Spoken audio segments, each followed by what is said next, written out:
अच्छा, ये कोढ़ जो उस वक्त बड़ी एक बीमारी थी, और खुदा ने मूसा को यह हुक्म दिया कि जब कोड़ी पाक किया जाए, वो कहे कि मेरा अब कोढ़ खत्म हो गया है, क्योंकि कोड़ी जो थे वो खैमा इज्तिमा में यानी लश्कर में अपनी फैमिली में नहीं रह सकते थे, उनको बाहर रहना पड़ता था।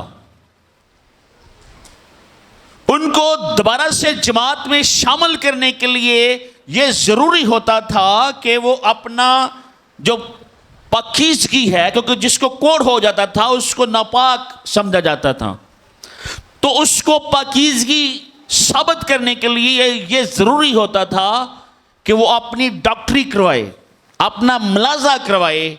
और मुलाजा करने वाला कौन है? कहन।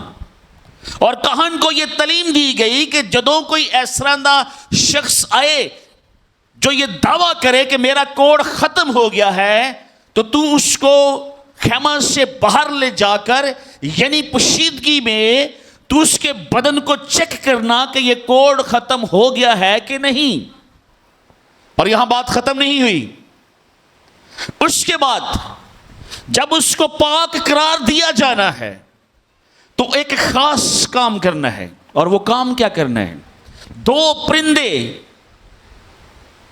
कहन ने लेने हैं। कितने परिंदे जी? और एक मट्टी का बर्तन लेना है, और चंद और भी चीजें हैं। देवदार की लकड़ी है, सुर्ख कपड़ा है और जुफा है। आपको कौन सी चीज समझ में आ रही है? ये 3 चीजों से।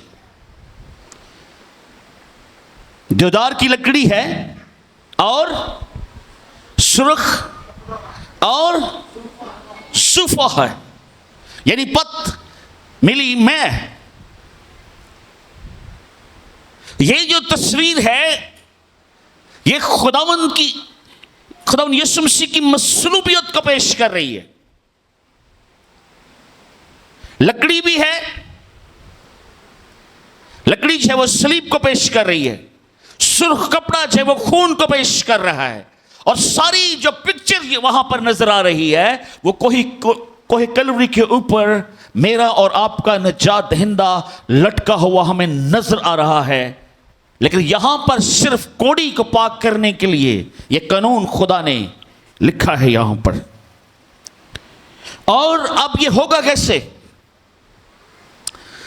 कि कहन जो है एक मट्टी का बर्तन लेगा, और लिखा है खुदा के कलाम में कि बहते पानी में, गौर से सुनिए मेरी बात, और ये जो बातें हैं अपने बच्चों को, आने वाली नस्लों को सिखानी है अपने। बहते पानी में मट्टी का एक बर्तन लिया है, और उसमें ये तीनों चीजें, सुर्ख कपड़ा, लकड़ी, देवदार की लकड़ी और जूफा उसके अंदर रख दिया है, और एक परिंदा जो है उसको ज़िबा किया जा रहा है। अब बहता हुआ पानी है, पानी बह रहा है, उसके ऊपर मट्टी का बर्तन है, तो इसका मतलब है कहन खड़ा होकर तो नहीं कर सकता। मेरी गाल समझ आ रही? बर्तन चल रहा है ना, जिस तरफ पानी जा रहा है उस तरफ बर्तन भी जा रहा है, परिंदा ज़िबा हो रहा है, पानी चल रहा है, और उसके ऊपर मट्टी का बर्तन है, और उस मिट्टी के बर्तन में उस पाक परिंदे का ब्लड जो है बहाया जा रहा है, जिसमें ऑलरेडी देवदार की लकड़ी है, सुर्ख कपड़ा है और जुफा है।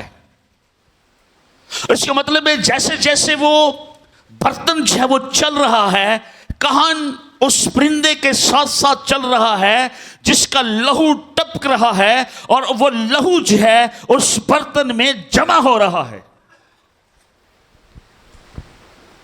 और जब वो ज़िबा हो गया, उसके बाद एक खास काम हुआ है। 2 परिंदे लिए थे। कितने परिंदे थे जी?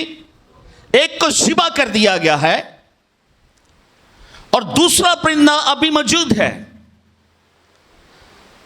जब वो परिंदा ज़िबा हो गया और उसका पूरा ब्लड जो है उस मिट्टी के बर्तन में जमा हो गया है, तो उस जिंदा परिंदे को लिया गया है और उस जिंदा परिंदे को उस मिट्टी के बर्तन में जो लहू है उसमें गोता दिया गया है, उसमें नहलाया गया है, वो उसके खून से रंग गया है। और एक और काम हुआ है। कितनी बार छिड़काव को हुआ है? 7वीं आयत में क्या लिखा है? पढ़े जरा, 7वीं आयत को पढ़े जरा। और उस शख्स पर जो कोढ़ से पाक करार दिया जाने को है, 7 बार छिड़कर उसे पाक करार। देखो अगली गल, और जिंदा परिंदे को खुले मैदान में कितनी बार जी? कितनी बार छिड़का हुआ है? मैंने पिछले सरमन में कहा था, लगता है ऐसा है कि जिस खुदा की हम इबादत करते हैं, इज गॉड ऑफ 7। 7 पैदाइश की किताब से 7 बार छिड़काव किया जाए, और जो जिंदा परिंदा है, जो उसके खून से नहलाया गया है, उसको आजाद फजा में छोड़ दिया जाए। और उसके बाद वो जो खोड़ी है वो पाक करार दिया जाएगा, और वो अपने घराने में आ सकेगा, अपने रिश्तेदारों में आ सकेगा, और वो खुदा की हजूरी में मकबूल ठहरेगा। ये सिर्फ परिंदे का लहू है जो कोड़ी को पाक करने के लिए बहाया जा रहा है। लेकिन एक सेकंड के लिए गौर करें कि खुदा के इकलौते बेटे हमारे खुदावंद यीशु मसीह का लहू जो बहाया गया है, वो हमें सिर्फ कोढ़ से पाक नहीं करता, हमें सिर्फ बदनी शिफा नहीं देता, बल्कि हर तरह की नापाकी, नजासत, गंदगी, गनाह, गलाजत से पाक करता है। आमीन, आमीन। अच्छा, अगली बात बड़ी गौरतलब है। यीशु मसीह का लहू जमीन के ऊपर मुख्तलिफ मकाम के ऊपर और उसके बदन से मुख्तलिफ जगहों से 7 बार निकला है। कितनी बार जी? 7 टाइम। पहली दफा गत्समनी में जब वो दुआ कर रहा था, जिसका खून और पसीना जो था वो एक हो गया था। दूसरी दफा जब उसकी दाढ़ी नोची गई है। तीसरी दफा जब उसको कोड़े लगे हैं। चौथी दफा जब उसके हाथों में कील लगे हैं। 5वीं दफा जब उसके पांवों में कील लगे हैं। 6ठी दफा जब उसके सर के ऊपर कांटों का ताज रख दिया गया है। नंबर 7 जब उसकी पसली में नेजा मारा गया। अहबार की किताब में जो कुछ कोहे कलवरी के ऊपर होने वाला था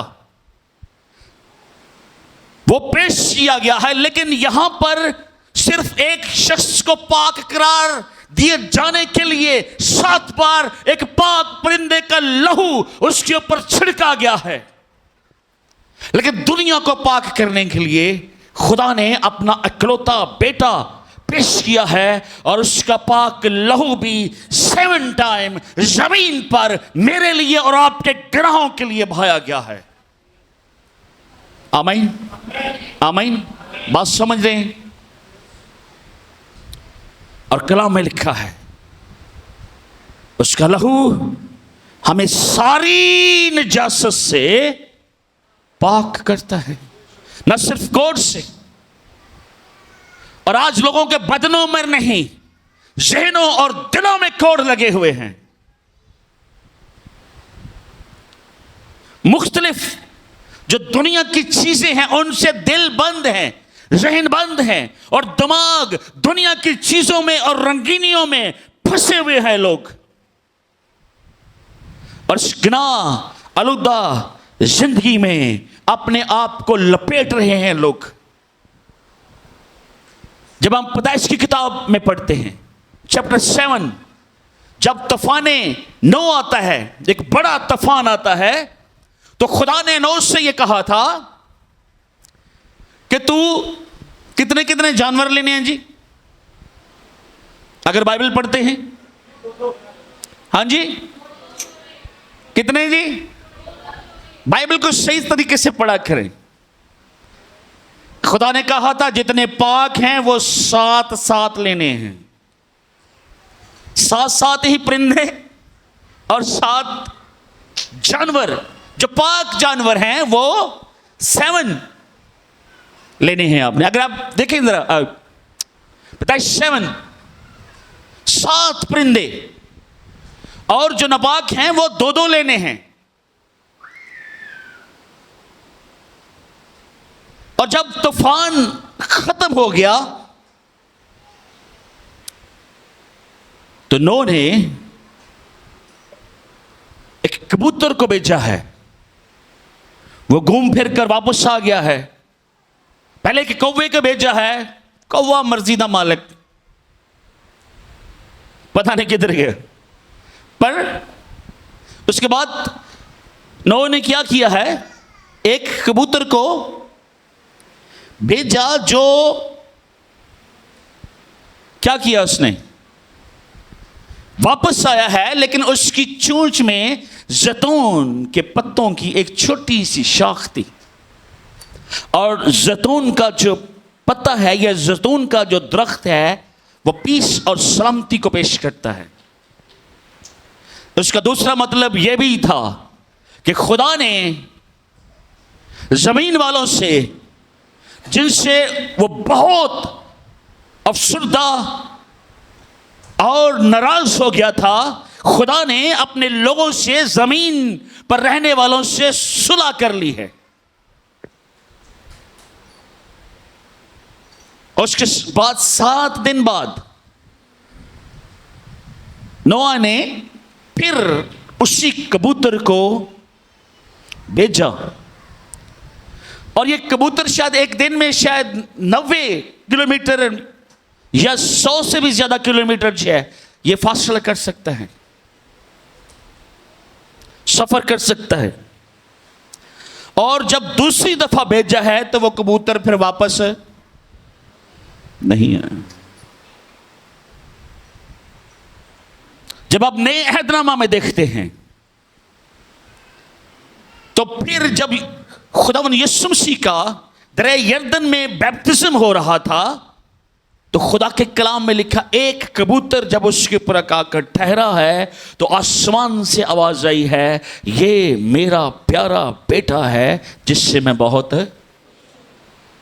और यूहन्ना ने उसको देखकर क्या कहा था, ये है खुदा का बर्रा जो दुनिया के, जो जहां के गुनाह को उठा ले जाता है।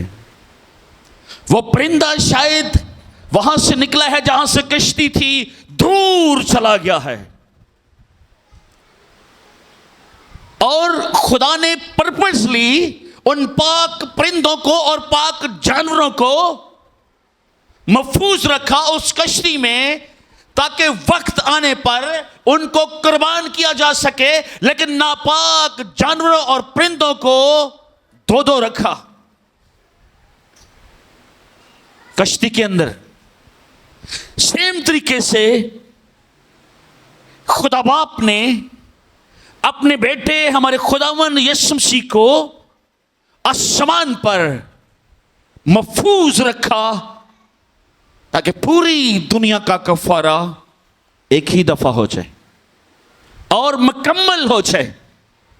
और 7 का जो अदद है वो कामलियत और मुकम्मल को ज़ाहिर करता है, पेश करता है। और 7 दफा उसने अपने बेटे हमारे खुदावंद यीशु मसीह के लहू को बहने दिया ताकि मेरे और आपके गुनाह जो हैं वो माफ हो जाए।